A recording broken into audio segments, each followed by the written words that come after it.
খায়রুম মিনান নাওম। উঠো মুমিন মুসলমান, গুম হইতে নামাজ ভালো। এইভাবে ডাইকা ডাইকা মানুষগুলোরে ছেলেদেরকে নামাজি বানাইছে। ওই মাওলানা বলেন, ওই হুজুরের সাগরে তো আমি ছিলাম, তার পিছে নামাজ পড়তাম, কি এক মজা। তার কাছে যাইতাম, মোনাজাত দিলে চোখের পানি না ফেলায় বাসায় যাইতে পারতাম না। আল্লাহর বান্দার সাথে আল্লাহর সম্পর্ক। হুজুর বৃষ্টি নাই, রোদ নাই, সকাল নাই, দুপুর নাই, যখনই আসতেন মসজিদে একটা ছাতা নিয়ে বের হইতেন। কেন ছাতা নিয়ে বের হইতেন? সকালবেলা রোদ নাই, বৃষ্টি নাই, ছাতা নিয়ে কেন বের হতেন? এই সাদেক আলী মাওলানা বলতেন, কয় যখন আমি রাস্তা দিয়ে যাই, অনেক সময় মেয়ে ছেলেরা রাস্তা দিয়ে হাঁটে বেপরদায়, আমার নজর যেন কোনো মেয়ে ছেলের দিকে না যায়, তাই আমি ছাতাটা ওই দিকে ভাও কইরা যেন তাকে আমার দেখতে না হয়, আমি ছাতাটা আমার ঢাল স্বরূপ ব্যবহার করতাম। চিৎকার মেরে কন্যা আল্লাহু আকবার। এ আমার বাবা, তার হাতে গড়া এখন শত শত উলামায়ে কেরাম একজন আলেমের পক্ষে তাদের সাক্ষী। কয়েক বছর আগে যখন ওই নদীটা ভাঙতেছিল, আপনাদের আশেপাশের এলাকায় অনেক ভাঙছে, ওই এলাকার ভিতরে যখন ভাঙন ধরছে, এই মাওলানা সাদেক আলী সাহেবের কবরটা ছিল একবারে নদীর পাড়েই, শেষ বর্ডার এই মাদ্রাসার পাশেই তার কবর ছিল। তার কবরটাও ভেঙে গেছে, মাদ্রাসাটাও ভেঙে গেছে। সবাই যখন কবরস্থান ভাঙে, সকলের ভিতরে কৌতূহল দেখি কবরের কি হালাত। সবাই দেখে সকালবেলা একটা লাশ, কাপড়ের কাপড় এখনো বাঁধা, মুখ বাঁধা, মাথা বাঁধা, পা বাঁধা, লাশ ভাসতেছে। হঠাৎ করে লোকেরা কয়, আর এটা কার লাশ? কাছে টাই নাই না, ইমাম সাহেব হুজুর মুখ খুলছে, যারা তারা চিনে সবাই তাকায় এক বাক্যে বলে, এটা তো আমাদের মাওলানা সাদেক আলী সাহেবের লাশ। 6 বছর আগে তার দাফন করা হয়। চেহারার ভিতরে বিকৃতি নাই, মনে হয় যেন গতকাল দাফন করছে। মনে হয় চোখের মধ্যে সুরমা মাখা, মনে হয় দাড়ির থেকে বেয়ে বেয়ে পানি পড়ে, কোনো দুর্গন্ধ হয় নাই, কাফনের কাপড়টাও খোলে নাই। মনে হয় যেন মাত্র তারে বাইন্দা এরপর কবরের মধ্যে রামাইছে, পানির মধ্যে ছাইড়া দিছে।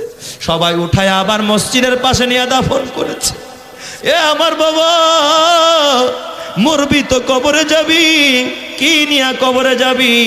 আল্লাহর নবী বলে, তামুতুনা কামা তাহিয়াউনা ওয়া তুহশারুনা কামা তামুতুন। বাবা, ঘর বানালি, তোর দামি ঘরের মধ্যে যদি কোনো গুনাহ হয়, এই গুনার একটা ভাগ কিন্তু তোর আমল নামায় জমা হবে, কবরে পাবি। আর তোর বানানো মসজিদে, তোর বানানো মাদ্রাসায়, তোর বানানো ঈদগাহে যদি দিনী আলোচনা হয়, কোরআনের তেলাওয়াত হয়, নামাজ হয়, তাহাজ্জুদের সিজদা হয়, কসম আল্লাহর, একটা নেকি হলে এর একটা অংশ কিন্তু তোর আমল নামায় জমা হবে রে বাবা। তোমার টাকায় টেলিভিশন কিনছো, গুনাহ যদি তোমার ছেলেও করে, তোমার মেয়েও করে, একটা ভাগ তুমি কবরে পাইবা। আর তোমার ঘরে বৈশা যদি কেউ তাহাজ্জুদ পড়ে, তোমার বানানো মসজিদে বৈশা যদি কেউ কোরআন পড়ে, সেজদা করে, কসম আল্লাহর, আল্লাহ তাআলা তোমার আমল নামায় ওই সেজদার অর্ধেক সওয়াব তোমার কবরে পৌঁছায়া দিবে। চিৎকার মেরে কম সুবহানাল্লাহ। এই জন্য আমার বাবা, তোমার বাবাও গেল খালি হাতে বাবা, তোমার মাও গেল খালি হাত, দুনিয়ার সব গেল খালি হাত, তুমিও যাইবা খালি হাত রে বাবা। কিচ্ছু নিয়ে কবরে যাইতে পারবা না।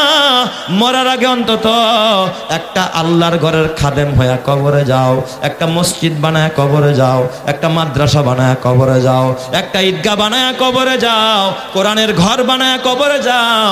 তোমার মৃত্যুর পরে এখানে যত আমল হবে, এর একটা সওয়াব আল্লাহ তোমার কবরে পৌঁছায়া দিবে। ওরে কোরআন পড়ো, কিতাব পড়ো, কোরআন পড়ো, কিতাব পড়ো, ওলি আল্লাহর লেখা, দুই নয়নে যায় না দেখা, ওই কপালের লেখা।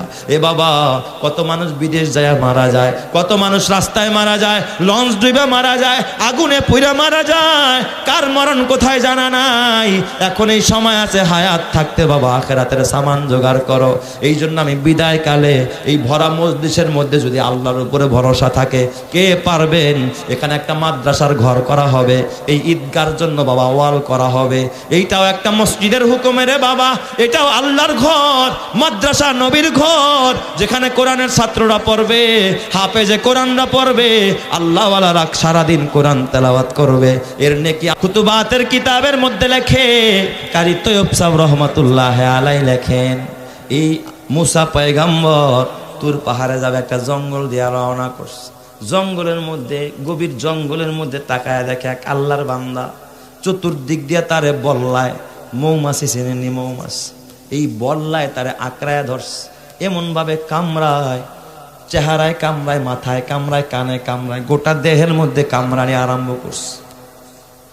এই আল্লাহর বান্দারে বল্লায় কামড়াইতেস, মৌমাছি কামড় মারে, কিন্তু আল্লাহর বান্দা উহুরে বলে না, আহারেও বলে না, একটা বল্লা পোকাকেও তার শরীর থেকে ছিটকায়ও ফালায়া দেয় না। এই অবস্থায় ওই বান্দার জবান থেকে বের হইতেছে সুবহানাল্লাহ ওয়ালহামদুলিল্লাহ লা ইলাহা ইল্লাল্লাহ সুবহানাল্লাহ ওয়ালহামদুলিল্লাহ লা ইলাহা ইল্লাল্লাহ সুবহানাল্লাহ ওয়ালহামদুলিল্লাহ লা ইলাহা ইল্লাল্লাহ। মুসা কালিমুল্লাহ আশ্চর্য হয়ে যায়, আয় আল্লাহ, এই লোকটারে বল্লায় কামড়ায়, মারে কয় না, বাবারে কয় না, কিন্তু তোমার ডাকে আল্লাহ।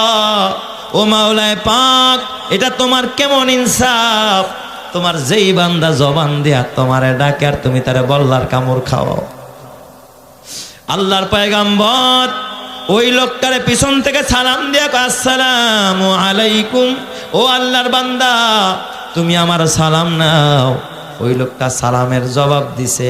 জবাব দেওয়ার পর মুসা নবী ওই লোকটার আবার জিজ্ঞেস করে, ও বান্দা, তোমারে বল্লায় কামড়ায়, তুমি উহ শব্দ পর্যন্ত বলো না, এ ভাই রে, তোমার এই হালাত কেন?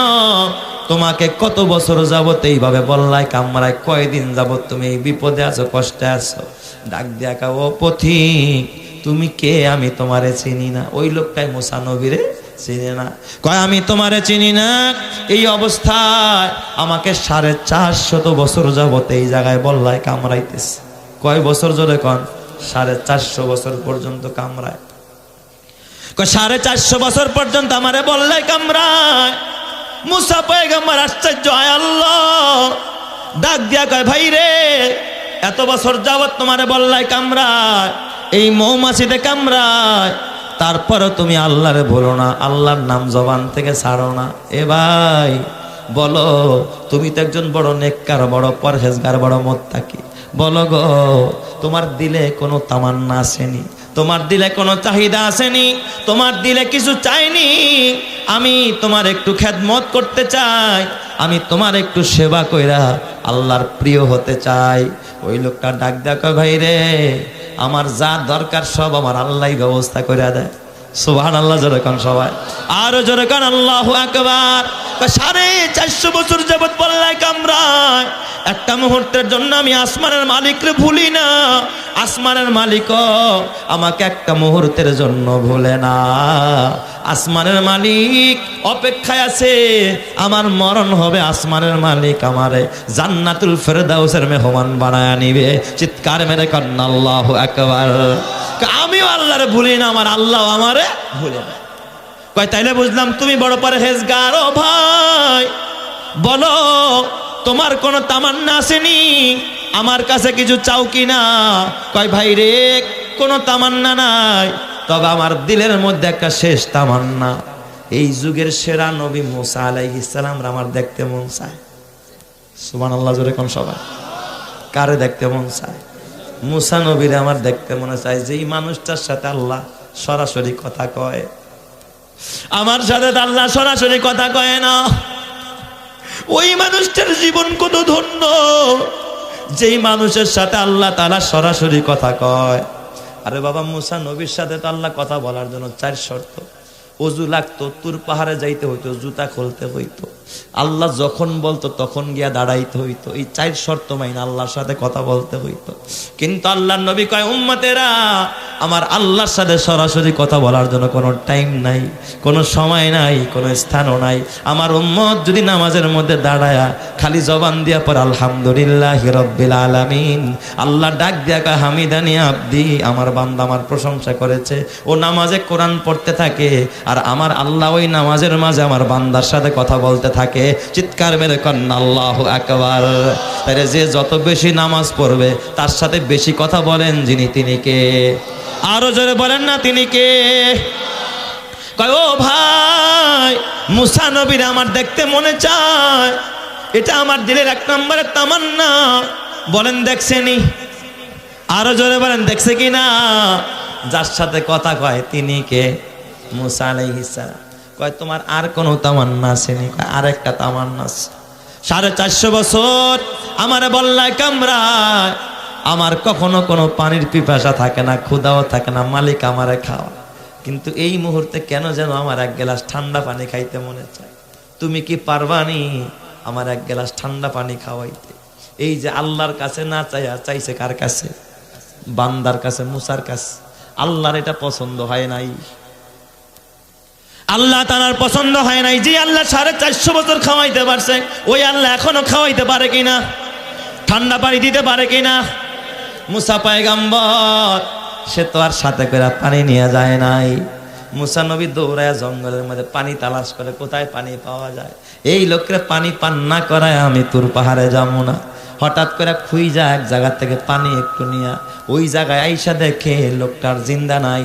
তার মাথা এক জায়গায়, হাত এক জায়গায়, পা এক জায়গায়, কামড়ায়া সিরা ফাইরা কিসে যেন খাইয়া ফেলছে, তাকে মেরে ফেলেছে। মুসা পয়গম্বর রাগ হয়ে গেলেন। আল্লাহ মুসা নবী কয়ে, জঙ্গলের বাঘেরা কত বড় সাহস! এই আল্লাহর বান্দাটা যে 450 বছর পর্যন্ত বল্লার কামড় সহ্য করলো, এই বান্দাটা তারপরেও আল্লাহর ভুলে না, সুবহানাল্লাহ পড়তে ভুলে না। এই বান্দার গায়ে কে হামলা চালাইছস? আমি মুসার লাঠি তোর জন্য রেডি আছে। কে আসস? রেডি আছে, আয় সামনে আয়। হঠাৎ দেখে একটা বাঘ সামনে আসতেছে, তার মুখের মধ্যে রক্ত মাখা। আল্লাহ তাআলা বাঘের জবান খুলে দিয়েছে। বাঘ ডাক দেয়া কয়, পয়গম্বর আমি তাকে কামড় দিয়েছি। কয় তাহলে সামনে তোর এত বড় আসপর্দা, আল্লাহর বান্দারে তুই কামড়ায় আমার, আয় আমার লাঠি দিয়া তোর জনমের শিক্ষা দিয়া দেব। মুসা নবী যখন লাঠি নিয়ে সামনে বাড়ায়, আল্লাহ তাআলা ডাক দেয়া, মুসা সামনে বাড়াইবা না, আমার বাঘ সাহস রাখে নাই। আমি আমার বাঘরে দিয়ে, আমার বান্দারে শাস্তি দিয়ে আমি আল্লাহ আমার কাছে নিয়ে আসছি। আল্লাহ কেন তুমি কামনা করলা? একটা সেকেন্ডের জন্য ভুলে নাই। আল্লাহ এই বান্দারে তুমি এত বড় শাস্তি কেন দিলা? আল্লাহ ডাক দেখা, মুসা রে, ও মুসা 450 বছর পর্যন্ত আমার বান্দা একটা সেকেন্ডের জন্য আমি আল্লাহরে ভুলে নাই। আমি আল্লাহ একটা সেকেন্ডের জন্য আমি আমার বান্দাটারে ভুলি নাই। আমার বান্দা আমার কাছে যা চাইছে আমি তাই দিছি। আমার বান্দা যদি সুস্থতা চাইতো তারা সুস্থতা দিয়া দিতাম। আমার বান্দা আমার কাছে যা চাইতো আমি আল্লাহ তাই দিয়া দিতাম। আমার এই বান্দাটারে 450 বছর পর্যন্ত খাওয়াই না। আজকে তোমারে দেখতে চায়, ও মুসা আজকে তোমার কাছে ঠান্ডা পানি খাইতে চায়। ওকে আমি আল্লাহরে দেখে না, আমি তোর জন্য বিশাল জান্নাত বানায় রাখছি। এটা তো আমার গায়ের হাতে লাগছে রে মুসা। তাই আমি ওরে হালকা কষ্ট দিয়া, এই বাঘ দিয়া কষ্ট দিয়া, আমার বান্দাকে ওই মর্যাদা দিয়া আমি আল্লাহ জান্নাতের মেহমান বানায়া দিছি। চিৎকার মেরে কান্না আল্লাহু আকবার। আরো জোরে বলেন আল্লাহু আকবার। এ আমার বাবা, তুমি ভাবতে পারো তোমার কোটি টাকার মালিক তুমি, তুমি আরামে থাকো। তোমার ইমাম সাহেব ভাঙাচোরা একটা চৌকিতে থাকে। খাট কি জিনিস ইমাম সাহেব চোখে দেখে না। মাদ্রাসার ছাত্ররা বলে তো বাবা, ওরা কি টাইলস করা ভবনে থাকে নাকি? ওদের টয়লেট গুলো কি টাইলস করা থাকে নাকি? গরম পানির কোনো গিজারও নাই, ওরা গরম খানাও খাইতে পারে না। আলু ভর্তার ডাইলের পানি ছাড়া চোখে দেখে না। তুমি ভাবতে পারো যে আমার মর্যাদা বেশি, আমি ভালো খাই, ওদের মর্যাদা নাই দেখে ওরা খারাপ খায়। আসলে কি বিষয়টা এমন নাকি? বিষয়টা কিন্তু এমন না রে বাবা। এ বাবা, দুনিয়ার কষ্ট কষ্ট না, দুনিয়ার সামান্য ক্লেশ এটা ক্লেশ না, দুনিয়ার সামান্য এ বাবা অসচ্ছলতা এটা কিন্তু কোনো ধরনের বিপদের না। আমার বাবা, এই দুনিয়ায় যদি সামান্যভাবে তুমি জীবন যাপন করে মালিকের রাজি করতে পারো, কিয়ামতের ময়দানে 10 দুনিয়ার সমান জান্নাতটা তোমারে দান করবেন যিনি, তিনি কে? এ আমার বাজান, তুমি তো জানো না। আমার জীবনের এক বাস্তব ঘটনা বলি রে বাবা। আপনাদের এই শরীয়তপুরের এই যে চাঁদপুরের বর্ডার এলাকা, একেবারে চাঁদপুর আর শরীয়তপুর সখীপুর থানার মধ্যে পড়ছে। আমি এক মাহফিলে গিয়েছিলাম রে বাজার। ওই মাহফিলে আমার আগে এক মাওলানা বয়ান করতেছিলেন। আমি শেষ পর্যায়ে পাশে বসা ছিলাম, উনি সভাপতিত্ব করছে। ওনার মুখের কথা শুনে আমি ওই মঞ্চে বসে আমার চোখের পানি ফালাইতে বাধ্য হয়েছে। এ আমার বাবা, ওই মাদ্রাসার কথা বলতে গিয়া বলে, এই মাদ্রাসাটা এক সময় ছিল একটা সাবাহি মক্তব, সকালবেলা এলাকার এক কারি সাহেব পড়াইতেন। কারি সাহেব, তাকে সবাই সাদেক আলী মৌলভী নামে চিনত। কয় হুজুর এখানে এসে পড়াইতেন, এলাকার বাচ্চাগুলোকে আম্মা পাড়া পড়াইতেন, কায়দা পড়াইতেন, মক্তব পড়াইতেন। কিন্তু হুজুর স্বাভাবিক জীবন যাপন করতেন, কারো বাড়িতে খাইতেন না। হুজুর যখন বের হইতেন, মক্তবে যখন আসতেন, পড়াইতে আসতেন, রাস্তা ছিল না। অনেক সময় বর্ষাকাল, পানি দিয়ে আসতে হতো, কাদা মাটি দিয়ে আসতে হতো। হুজুরের একাধিক কাপড়ও ছিল না। মাঝে মাঝে নামাজের টাইম, ওই মাওলানা সাহেব সাক্ষী দিয়া বলেন, একদিন আমরা দেখি ওই মাওলানা মৌলভী সাদেক আলী সাহেব এই কাদা মাটি দিয়া পাড়ায় আইসা, তার কাঁধে ছিল একটা রুমাল, ঘরের মধ্যে ডুইকা ওই রুমালটা কোমরে বাইন্দা লুঙ্গিটা খুলে ফেলছে। তার রুমালও বড় রুমাল, এরপরে জুব্বা তো আছে, নামাজে দাঁড়ায় গেছে। আমরা কই কিরে ব্যাপারটা কি, এটা আবার হুজুরের কেমন কাজ? লুঙ্গি খুলে সে রুমাল পেঁচায়, তারপরে কেন নামাজ পড়ে? পরবর্তীতে জিজ্ঞাসা করা হয়েছে, ওই বুজুর্গ জবাব দিছে, আমি পায়ে হাইটে আসছি, কাদা মাটি সিটটা আমার লুঙ্গিতে লাগতে পারে, কোথাও নাপাক থাকতে পারে, আমি ওই কাপড় দিয়া কেমনে নামাজ পড়বো? সেই তুলনায় আমার রুমাল ছিল আমার কাঁধে, এটার মধ্যে ময়লা লাগে নাই, এটা যে পবিত্র সন্দেহ নাই। তাই আমি রুমালটা পইরা লুঙ্গিটা সাময়িকের জন্য খুইলা এরপর আমি নামাজে দাঁড়াইছি, কারণ আমার রবের সামনে দাঁড়াবো, পাক পবিত্র অবস্থায় দাঁড়াবো। চিৎকার মেরে করেন আল্লাহু আকবার। এই আল্লাহর বান্দার এমন কিছু কারামত তিনি বললেন। আল্লাহর বান্দা কোনো বেতন নিতেন না, আবার মাঝে মাঝে মসজিদে চুঙ্গা দিয়ে আজান দিত। চুঙ্গা চেনেন? হ্যাঁ, একটা সময় যখন মসজিদগুলো মাচার ছিল, মাচার কাঠের ছিল, ওই সময় কিন্তু মানুষ ওই যে মাইক ছিল না, চুঙ্গা বানায় এটা দিয়ে আজান দিত, ভোর রাতে একটা আওয়াজ দিত। এই চুঙ্গা দিয়ে তিনি আওয়াজ দিতেন, আজান দিতেন, তাহাজ্জুদের নামাজ পড়তেন, নিজে নামাজ পড়া তারপরে তিনি চুঙ্গা দিয়ে আজান দিতেন, মানুষের বাড়ির সামনে গিয়া গিয়া নামাজের জন্য ডাকতেন, আসসালাতু খায়রুম মিনান নাওম। উঠো মুমিন মুসলমান, গুম হইতে নামাজ ভালো। এইভাবে ডাইকা ডাইকা মানুষগুলোরে, ছেলেদেরকে নামাজি বানাইছে। ওই মাওলানা বলেন, ওই হুজুরের সাগরে তো আমি ছিলাম, তার পিছে নামাজ পড়তাম, কি এক মজা। তার কাছে যাইতাম, মোনাজাত দিলে চোখের পানি না ফেলায় বাসায় যাইতে পারতাম না। আল্লাহর বান্দার সাথে আল্লাহর সম্পর্ক। হুজুর বৃষ্টি নাই, রোদ নাই, সকাল নাই, দুপুর নাই, যখনই আসতেন মসজিদে একটা ছাতা নিয়ে বের হইতেন। কেন ছাতা নিয়ে বের হইতেন? সকালবেলা রোদ নাই, বৃষ্টি নাই, ছাতা নিয়ে কেন বের হতেন?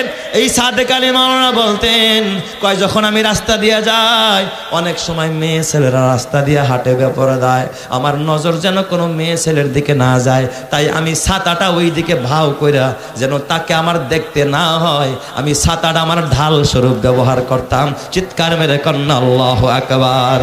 এ আমার বাবা, তার হাতে গড়া এখন শত শত উলামায়ে কেরাম, একজন আলেমের পক্ষে তাদের সাক্ষী। কয়েক বছর আগে যখন ওই নদীটা ভাঙতেছিল, আপনাদের আশেপাশের এলাকায় অনেক ভাঙছে, ওই এলাকার ভিতরে যখন ভাঙন ধরছে, এই মাওলানা সাদেক আলী সাহেবের কবরটা ছিল একবারে নদীর পাড়েই, শেষ বর্ডার এই মাদ্রাসার পাশেই তার কবর ছিল। তার কবরটাও ভেঙে গেছে, মাদ্রাসাটাও ভেঙে গেছে। সবাই যখন কবরস্থান ভাঙে, সকলের ভিতরে কৌতূহল দেখি কবরের কি হালাত। সবাই দেখে সকালবেলা একটা লাশ, কাপড়ের কাপড় এখনো বাঁধা, মুখ বাঁধা, মাথা বাঁধা, পা বাঁধা, লাশ ভাসতেছে। হঠাৎ করে লোকেরা কয়, আর এটা কার লাশ? কাছে টাই নাই না, ইমাম সাহেব হুজুর মুখ খুলছে, যারা তারা চিনে সবাই তাকায় এক বাক্যে বলে, এটা তো আমাদের মাওলানা সাদেক আলী সাহেবের লাশ। 6 বছর আগে তার দাফন করা হয়, চেহারার ভিতরে বিকৃতি নাই, মনে হয় যেন গতকাল দাফন করছে, মনে হয় চোখের মধ্যে সুরমা মাখা, মনে হয় দাড়ির থেকে বেয়ে বেয়ে পানি পড়ে, কোনো দুর্গন্ধ হয় নাই, কাফনের কাপড়টাও খোলে নাই, মনে হয় যেন মাত্র তারে বাইন্দা এরপরে কবরের মধ্যে রামাইছে, পানির মধ্যে ছাইড়া দিছে।